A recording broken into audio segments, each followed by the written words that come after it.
Okay, so this is my video response for this journal for this week. So, for chapters 6 and 7, I'm going to be going through the A through C method with the quotes that inspired me, and then the questions I had, and then how it connects to my life. So the first quote that really stuck out to me was design is really an act of communication, which means having a deep understanding of the person with whom the designer is communicating. This just kind of made me realize that design, a lot of the impacts of it, or like parts about it, are empathy and listening to the user. So not focusing on what you yourself think is important, but what you need to put yourself in other people's shoes and see how they will use this sort of avenue. So it's more of kind of like an EQ versus an IQ type of thing, if that makes sense. The second quote that I really liked from chapter 6, this first one was also from chapter 6, but iteration is the key to a powerful design. This just kind of reminds me that revising isn't failing, it's like all a part of the process. So I feel like it just like kind of very much similar to life, where even if you have to fix something, it doesn't mean that you did anything wrong. Mistakes are part of the process, you learn from them.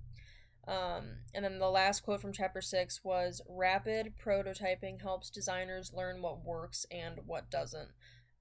So the reason this stuck out to me was because it kind of just showed me that trying quick drafts is actually very valuable. Like, you might think that starting something and just like, if you don't have you won't start unless you know exactly what you're doing. But I think a lot of times, like, you just kind of have to start, and even if you don't know exactly what direction you're going, it's still valuable to kind of have that. So for my quotes from chapter 7, the first one was, good design is invisible. It fits so seamlessly into people's lives that they hardly notice it. And for me, this just means that goes success being unnoticed in this case is a good thing, because it means that it's working and that people don't have to think for more than the amount that they should be about something. So you're basically helping them go about their lives easier, even if they're not directly being like, oh, I don't have to do this, but they kind of are. Anyways, second quote: designers must balance business constraints with human centered principles. For me, I liked it because creativity needs to meet the real world limits.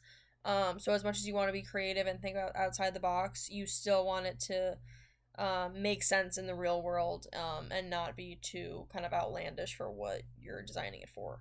The next quote: design can be the differentiator in crowded markets. So for me, I took this as design isn't extra, but it can make something stand out.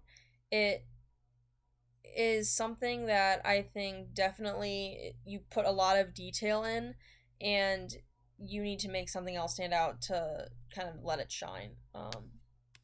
So for my questions for chapter 6, my first question was, how do designers keep users at the center under deadlines and cost pressure?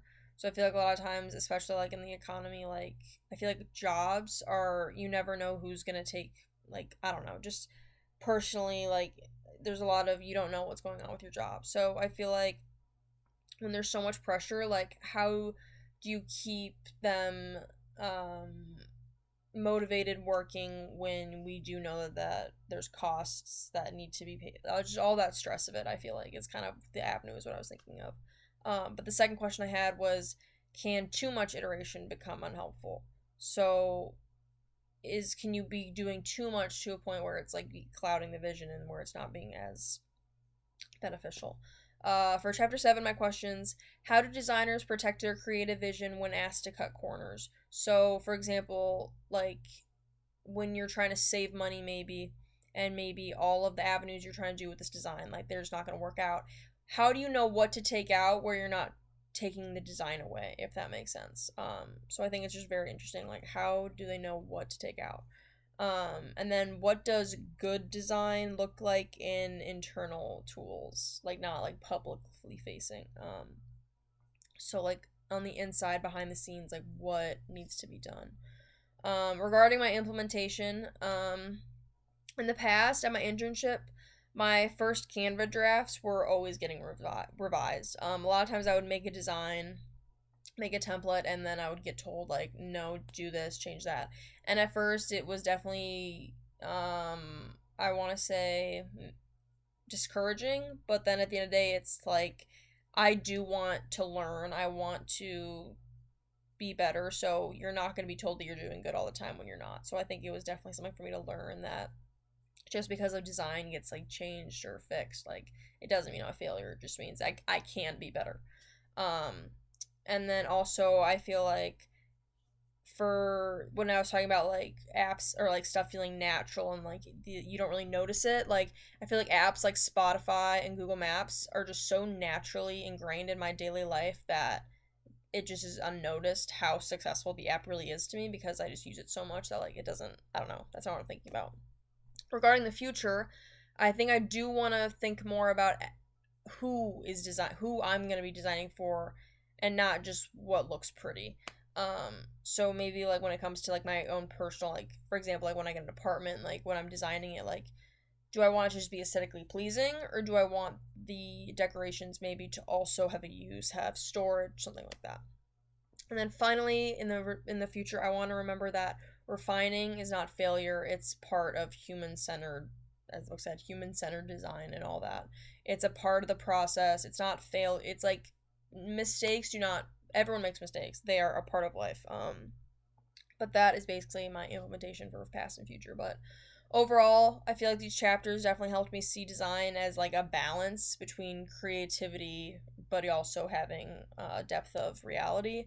And then it's definitely a mindset that I can apply in my school life, my work life, and just my personal and social life. But yeah, thank you.